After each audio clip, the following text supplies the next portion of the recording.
Hello दोस्तों, ये नवोदय के अंकगणितीय परीक्षण यानी कि मैथ्स का सॉल्यूशन है। पहले पार्ट में मानसिक योग्यता का सॉल्यूशन था और सेकंड पार्ट में नवोदय की मैथ्स का सॉल्यूशन है। फर्स्ट पार्ट आपको बता दिया गया है और आपने देख लिया होगा, और ये सेकंड पार्ट है जिसमें अंकगणित है यानी कि मैथ्स है, इसमें गणित के सवाल हैं।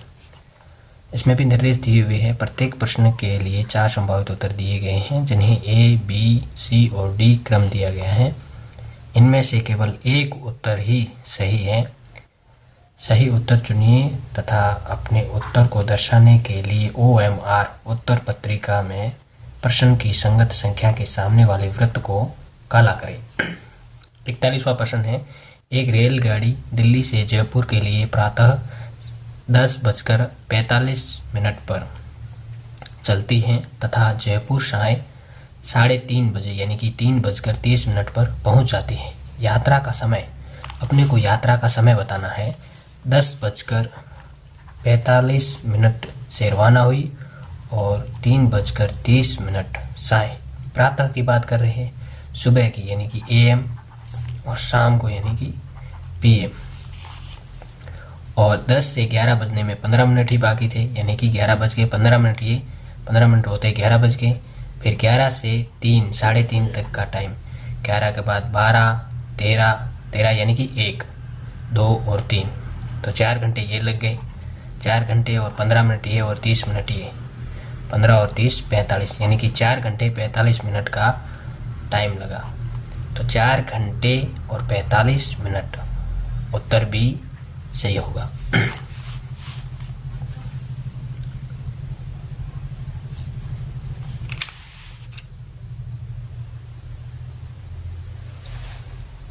अगला प्रश्न है 42, एक डिब्बे में 500 अंडे थे, उनका 3/25 भाग टूटा हुआ निकला तथा कुल का 1/5 भाग मेहमानों के लिए रखना है। उपयोग किए जा सकने वाले अंडों की संख्या बतानी है। टोटल देखो, यहाँ देखो, सॉल्यूशन देखो। प्रश्न संख्या 42 का 500 अंडों का मतलब गुणा करना है 3/25 भाग, 3/25 भाग, तो 25 एकम 25, 25 दूनी 50 यानी कि 20, 20 गुणा 3 करना है 60 अंडे बचे हैं।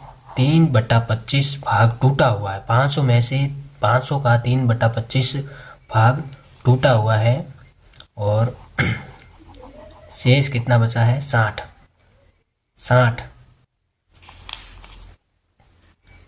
ठीक है ना। अब कुल 1/5 मेहमानों के लिए रखना है। उपयोग किए जा सकने वाले अंडों की संख्या बतानी, अंडों की संख्या बतानी। इस प्रकार 60 अंडे टूटे हुए अंडे कितने हैं 60 अंडे हैं। अब देखो, यहाँ कहा गया है कि कुल का 1/5 भाग मेहमानों के लिए रखना है। अब कुल अंडे कितने हैं, कुल अंडे हैं 500, तो 500 का 1/5 यानी कि 100 अंडे मेहमानों के लिए रखने। ये मैंने पहले से ही यहाँ हल करके रखा है। 100 अंडे मेहमानों के लिए रखने हैं और 60 अंडे टूट गए हैं यानी कि कुल अंडे यानी कि 500 में से 160 अंडे घटा देने हैं, क्योंकि 60 तो टूट गए हैं और 100 अंडे मेहमानों के लिए रखने हैं। तो 160 घटा दो 500 में से, पीछे बचे 340, तो 340 अंडे उपयोग हेतु है। उपयोग हेतु 340 अंडे है। उपयोग हेतु पूछा है ना, उपयोग किए जा सकने वाले अंडों की संख्या है 340, तो इसका उत्तर 340 होगा। अब 340 कैसे होगा, आपने देखा ही होगा। 500 अंडे है, 500 अंडों का 3/25 भाग होता है 60। 3/25 भाग 60 क्यों निकाला है, क्योंकि 3/25 भाग टूटा हुआ है यानी कि 60 अंडे टूटे हुए हैं। अब ये क्या कह रहे हैं, कुल का 1/5 भाग मेहमानों के लिए रखना है। अब कुल कितने हैं, 500 अंडे हैं, कुल 500 अंडे हैं। 500 का 1/5 भाग 100 होता है। 100 अंडे ये और 60 अंडे टूट गए हैं। टोटल 160 अंडे 500 में से घटा देने हैं, पीछे बचेंगे 340। ठीक है, 340 अंडे उपयोग हेतु है। प्रश्न संख्या 43 देखो। प्रश्न संख्या 43 क्या कह रहा है, एक दुकानदार ने 200 की एक दीवार घड़ी खरीदी और उसे 40 के लाभ के साथ बेच दिया। उस दीवार घड़ी का विक्रय मूल्य ज्ञात करना है। अब देखो, दुकानदार ने एक घड़ी 200 रुपये में दीवार घड़ी खरीदी थी। कितने में खरीदी थी? खरीदी यानी कि क्रय मूल्य। क्रय मूल्य क्या है? क्रय कितने में किया था? 200 रुपये में किया था। ठीक है। फिर उन्होंने 40 रुपये का लाभ प्राप्त किया। लाभ कितना हुआ? लाभ हुआ 40 का। तो मतलब लाभ और क्रय मूल्य मिलके विक्रय मूल्य होता है ना। 240 रुपये में बेचा, 240 रुपये में बेचेंगे, वही विक्रय मूल्य होगा। विक्रय मूल्य ही तो बताना है, दीवार घड़ी का विक्रय मूल्य। विक्रय कितने में किया, मतलब बेचा कितने में। क्रय तो इतने में किया था यानी कि खरीदा इतने में था। 40 रुपये का लाभ हुआ यानी कि 240 में बेचा होगा। तो 240 ही यहाँ पे सही है। ठीक है। अगला प्रश्न है, एक फल विक्रेता ने 1500 के सेब खरीदे। उन्हें अपनी दुकान पर लाने के लिए 100 रुपये खर्च किए और उसने यह सेब कुल 2236 में बेचे। उसने कितना लाभ अर्जित किया? देखिए प्रश्न संख्या 44। प्रश्न संख्या 44 देखिए। प्रश्न संख्या 44 में क्या कह रहे हैं कि 1500 में सेब खरीदे, 1500 रुपये में खरीदे। खर्चा कितने का आया? 100 रुपये का। तो इन 1500 में खरीदे थे ना सेब, और 100 का खर्चा आ गया लाने में, तो टोटल कितने हो गए? 1600 हो गए। तो कुल रुपए कितने हुए? कुल 1600 रुपये हुए। अब 1600 रुपये टोटल इन सेबों पर लगे हैं और इन सेबों को 2236 में बेच रहा है। तो अपने जो खर्चा लगा है वो पहले घटाएंगे, तभी लाभ का पता चलेगा ना कि लाभ कितना हुआ, कितना लाभ अर्जित किया। तो 1600 घटाएंगे, 6 3 6 0, 636 रुपये का लाभ हुआ है। 636 रुपये का लाभ हुआ है। 45वां प्रश्न है, दिए गए व्यंजक में लुप्त संख्या ज्ञात करनी है। लुप्त संख्या ज्ञात करनी है। देखो पहले यहाँ देखो, यह सॉल्यूशन करते हैं। यहाँ पे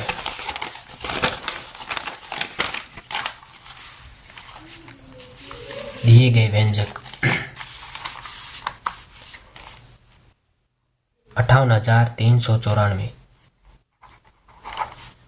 58,394 माइनस 86 माइनस 86, माइनस 86 माइनस 86 पहले जुड़ जाएंगे।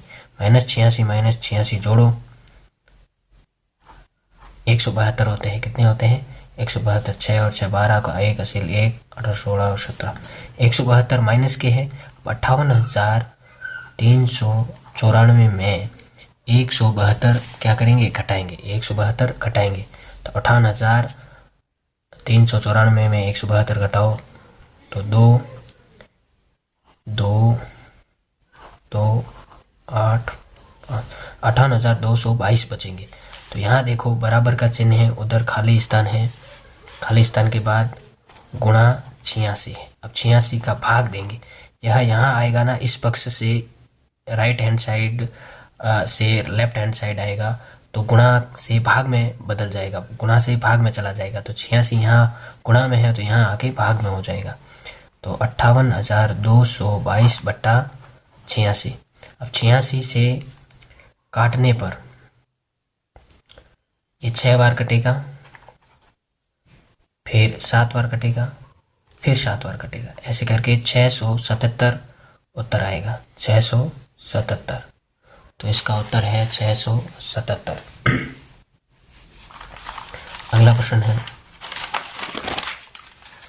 प्रश्न है 115 परिवारों के सर्वे में अंकित किया गया कि प्रत्येक परिवार में कितने बच्चे हैं। इन आंकड़ों को दंड ग्राफ द्वारा दर्शाया गया है।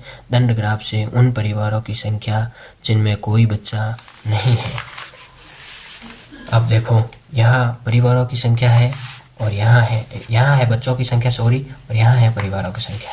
तो ये परिवारों की संख्या, यह बच्चों की संख्या। एक बच्चे वाले परिवार है 20, एक परिवार वाले बच्चे कितने हैं? 20 है। और दो बच्चों वाले परिवार कितने हैं? 30 है। टोटल परिवार कितने हैं? 115। ध्यान रखना, टोटल परिवार 115 है।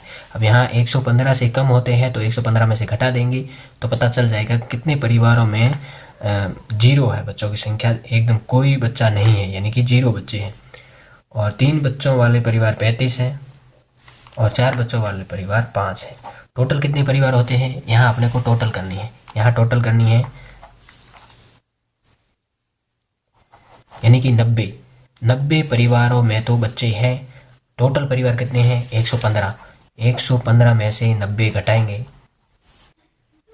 तो 25 बचता है, यानी कि 25 परिवारों में कोई बच्चा नहीं है। तो ये ऑप्शन 25 है ना, ये सही है। इन 25 परिवारों में कोई बच्चा नहीं है। एक आयत के अंतःकोणों का योगफल होता है।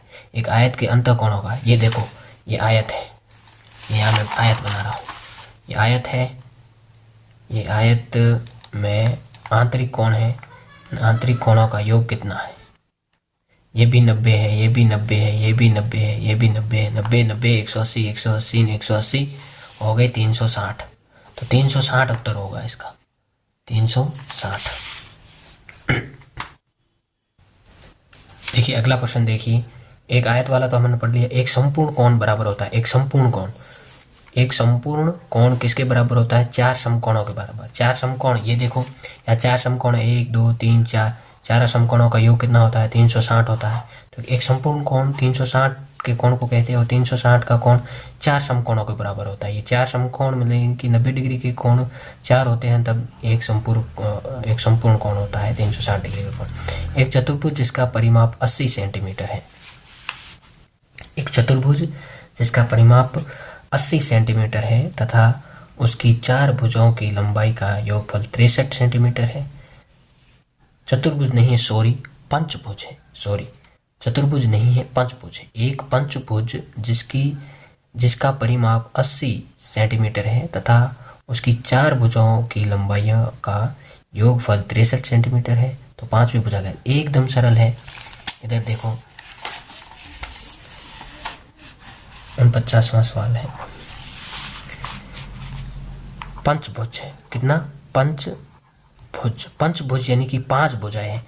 5 भुजाओं का योग, परिमाप क्या होता है? सारी भुजाओं का योग। ये 5 भुजाएं हैं, 5 भुजाओं का योग कितना है? 80 सेंटीमीटर। अब ये 1 2 3 ये 4 भुजाओं का तो योग 63 आ गया है, तो एक भुजा का अपने को ज्ञात करना है, तो 80 माइनस 63 करना पड़ेगा। ये आ गया 17, तो 17 सेंटीमीटर है। देखिए बच्चों 17 सेंटीमीटर, 17 सेंटीमीटर आपका एकदम सही आंसर होगा, क्योंकि 80 में से 63 घटा देने हैं। 4 भुजाओं का योग दिया हुआ है, 5 भुजाओं का योग 80 है, क्योंकि परिमाप को ही योग कहते हैं भुजाओं का। परिमाप योग ही तो होता है भुजाओं का। तो 5 भुजाओं का दिया हुआ है, 4 भुजाओं का दिया हुआ है, तो 5 में से 4 भुजाओं को घटा देंगे तो एक भुजाओं का ज्ञात हो जाएगा, 17 है। अब देखो अगला प्रश्न है 0.2 तथा 0.03 का गुणनफल। गुणनफल का नियम आपको पता ही होगा, 0.2 गुणा 0.03 गुणा 3 की गुणा 6 से करें, 3 की गुणा 2 से करेंगे 6 आएगा।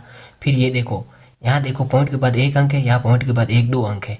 तो पॉइंट गुणा में ये नियम होता है, पॉइंट के बाद जितने अंक होते हैं उतने अंक बाद उत्तर आता है ना, तो पॉइंट उतने अंक से पहले होता है।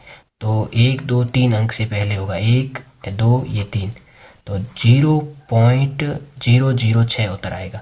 तो 0.006 उत्तर है इसका। कैसे है? क्योंकि 0.2 और 0.03 की गुणा करेंगे तो पॉइंट के बाद यहाँ 1 अंक है, यहाँ पॉइंट के बाद 2 अंक है, तो पॉइंट के बाद 2 अंक और 1 अंक जुड़ जाएंगे, यानी कि गुणा तो होगी इनकी 6 हो जाएगा।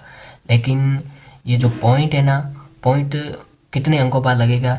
ये 1 अंक है, एक पॉइंट के बाद 1 अंक है, पॉइंट के बाद 2 अंक है, तो अंकों की जो संख्या है यहाँ 1 अंक है या 2 अंक है, इन 2 और 1 3 तो हो जाएगी। अब 3 अंकों से पहले 0 पॉइंट आएगा, सॉरी 3 अंकों से पहले पॉइंट आएगा। तो ये 1 2 ये 3 अंकों से पहले पॉइंट आया है, तो 2 0 लगा देने हैं, तो 2 0 ये वाला उत्तर सही होगा। अब देखो 64 के सभी गुणजों का योगफल कितना होगा? 64 के सभी गुणजों का नहीं, गुणनखंडों का, गुणनखंडों का। देखिए अगला प्रश्न है 64 के सभी गुणनखंडों का योगफल। 64 के गुणनखंड कैसे ज्ञात करेंगे? जैसे 64 में 1 का भाग देंगे तो भी पूरा पूरा जाता है, 64 में 2 का भाग देंगे तो भी पूरा पूरा जाता है, यानी कि एक 1 हो गया, एक 2 हो गया। 64 में 3 का भाग जाएगा नहीं, 4 का पूरा पूरा जाएगा, 5 का जाएगा नहीं, 6 का नहीं जाता, 7 का नहीं जाता, 8 का पूरा पूरा जाएगा। फिर 64 में 9 का नहीं जाएगा, 10 का नहीं जाएगा, 11 का नहीं जाएगा, 12 का नहीं जाएगा, 13 का, 14 का, 15 का, 16 का पूरा पूरा जाएगा। फिर 64 में 32 का पूरा पूरा भाग जाएगा। फिर 64 में 64 का खुद का पूरा पूरा भाग जाएगा। ये सभी 64 के गुणनखंड है। ये सभी क्या है? 64 के गुणनखंड है। इन सभी को जोड़ना पड़ेगा। इन सभी को जोड़ेंगे तभी अपने को जो योगफल प्राप्त होगा वही उत्तर होगा इस प्रश्न का। तो देखिए जोड़ते हैं, 1 और 2 3, 3 4 7, 7 8 15, 15 से 21, 21 और 2 23, 23 और 4 27, 27 का 7 80 लगेगी, 2 2 1 3 3 3 6 6 6 12, 127, 127 उत्तर होगा इसका, 127 उत्तर होगा 51 प्रश्न का। 52वां प्रश्न है 20 और 30 का सबसे बड़ा सार्वगुणनखंड है। 20 और 30 का सबसे बड़ा सार्वगुणनखंड। सार्वगुणनखंड का मतलब है जो 20 में भी जिसका भाग जाए और 30 में भी भाग जाए, गुणनखंड वो। तो 20 और 30 का अपन निकालेंगे लसब। क्या निकालेंगे? मसब या लसब नहीं, मसब निकालेंगे। क्या निकालेंगे? मसब निकालेंगे। तो यहाँ देखो 2 विधि है मसब निकालने की। 30 का और 20 का निकालो, 2 का भाग जाएगा 10 होगा, 2 का भाग जाएगा 5 होगा, 5 का भाग जाएगा 1 है, 2 का भाग जाएगा 15, 3 का भाग जाएगा 5, 5 का भाग जाएगा 1। तो यहाँ देखो, यहाँ 5 कॉमन आ रहा है, यहाँ 5 कॉमन आ रहा है, यहाँ 2 कॉमन आ रहा है, 2 कॉमन का 1 2 कॉमन लिया, इन 2 5 का 1 5 कॉमन लिया, तो 5 और 2 की गुणा हो गई 10। तो इनका सार्वगुणनखंड होगा 10। एक दूसरी विधि से भी निकाल सकते हैं अपन मसब। 30 में 20 का भाग देंगे, एक बार जाएगा 20, फिर 10 बचेगा, फिर 10 का भाग 20 में देंगे, पूरा पूरा जाएगा, तो मतलब 10 इनका मसब आ गया है, महत्तम समावर्तक आ गया है, या HCF आ गया है। तो वही उनका सार्वगुणनखंड होगा, ये 10 होगा। निम्नलिखित को सरल करने पर प्राप्त होता है।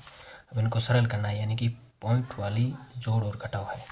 तो पॉइंट वाली जोड़ और घटाव प्रश्न देखते हैं।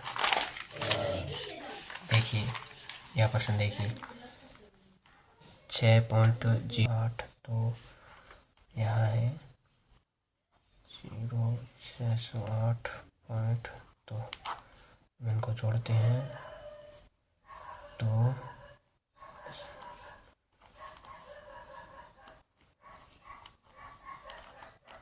इसमें से ये घटाएंगे,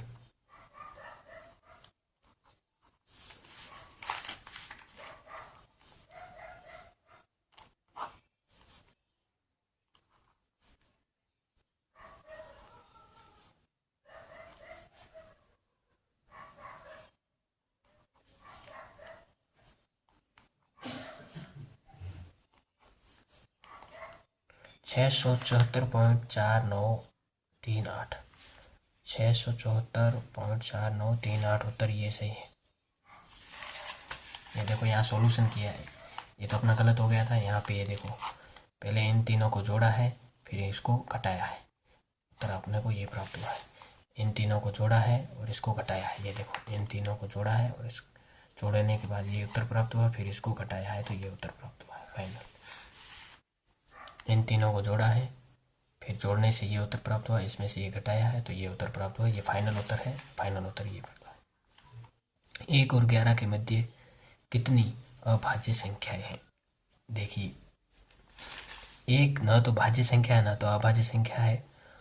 अभाज्य संख्या एक तो 2 है 1 और 11 के बीच में, एक 3 है, 4 नहीं है, एक 5 है, 6 नहीं है, एक 7 है, 8 नहीं है, 9 नहीं है, 10 नहीं है, एक 11 खुद है। मध्य कहाँ है? तो 1 2 3 4 है, तो मध्य कहाँ है? तो 4 है। मध्य का है तो 11 को और 1 को दोनों को नहीं करें। एक तो ना तो भाज्य संख्या है ना तो अभाज्य संख्या है, और 11 को गिनेंगे नहीं क्योंकि बीच की संख्या पूछी है, तो 4। उत्तर अपना आएगा 4। 999 और 9999 का गुणनफल। गुणनफल यानी कि इन दोनों का गुणा करना है। इन दोनों का क्या करना है? गुणा करना है। 9000 यहाँ देखो गुणा करते हैं। 9999 गुणा 999, 81 और 8, 89 का 9 80 लगा 8, 81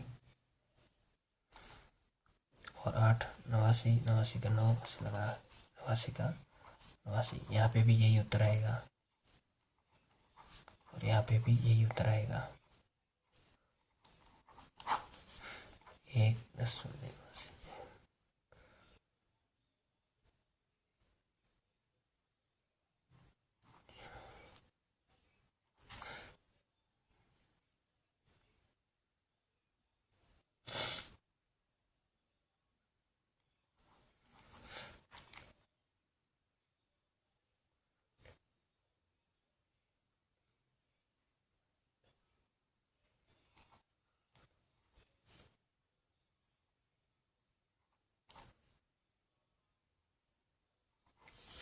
ये देखो यहाँ उत्तर आएगा 99 89 001। ये उत्तर सही है। यह उत्तर से ये देखो गुणन फल से अपने को प्राप्त हुआ है। यहाँ ये गुणा करने से यही प्राप्त हुआ है। ये देखो 99,89,001, 99,89,001। ये देखो 99,89,001। यहाँ ये उत्तर से ये गुणनफल है, यानी कि गुणा करने से प्राप्त होता है। दशमलव प्रसार को भिन्न में परिवर्तन करना है। 0.238 है तो पॉइंट को हटाएंगे, पॉइंट के बाद जितने अंक है उतने 0 लगा देंगे नीचे। तो पॉइंट को हटाया 238/1000 हो जाएंगे। 1000 का आधा हो गया 500 और 238 का आधा हो गया 119।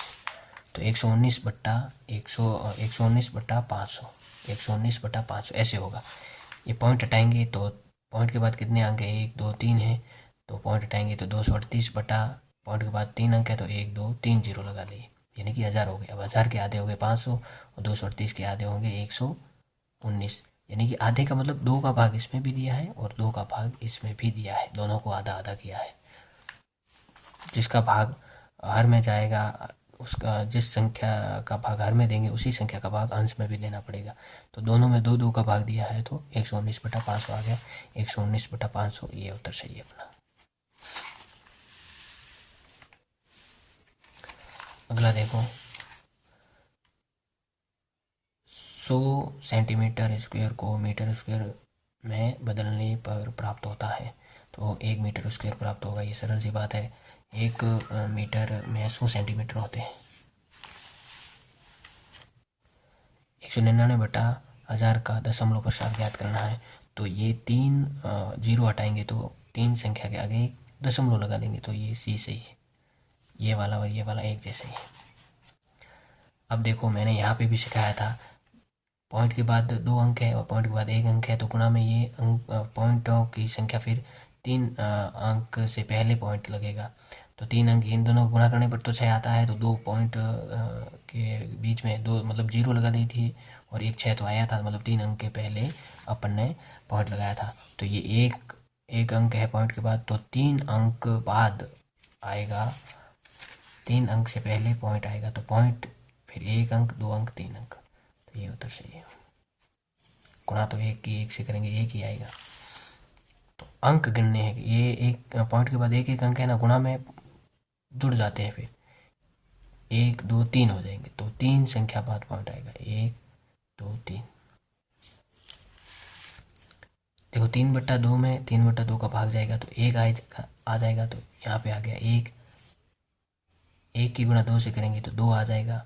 अब 2 में 3/2 जोड़ेंगे तो देखो यहाँ भिन्नों की जोड़ भागी करनी है।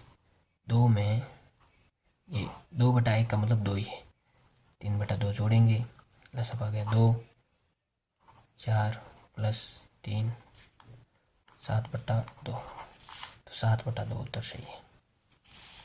ठीक है, इस प्रकार ये अपना गणित का पेपर सॉल्व हो गया। कल अपन हिंदी देखेंगे।